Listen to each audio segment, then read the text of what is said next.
Export in Premiere or in encoder. Hello and welcome to Clim Film. To export a project in Premiere, what you need to do is open the File tab, look for Export, and then select Media. Another way is to use the shortcut Ctrl+M, which will take you directly to the export screen. All good? Good. Alright, all good. By default, or at least in my program, you'll typically have the preset called Match Source Adaptive High Bitrate.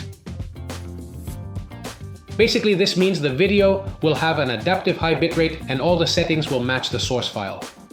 We set the format to H.264. This will give us a high-quality MP4 file. Now comes the decision, Premiere or encoder. As far as the final file is concerned, it's the same. The advantage of exporting with encoder is that you can keep working in Premiere while it's exporting, and the export time is usually shorter. And that's it. That's everything here. Excuse me, what? Don't forget to subscribe right here. And if you have any questions, leave a comment. See you in the next video. Oh, this is bad. I'm getting caught with the sun in my face.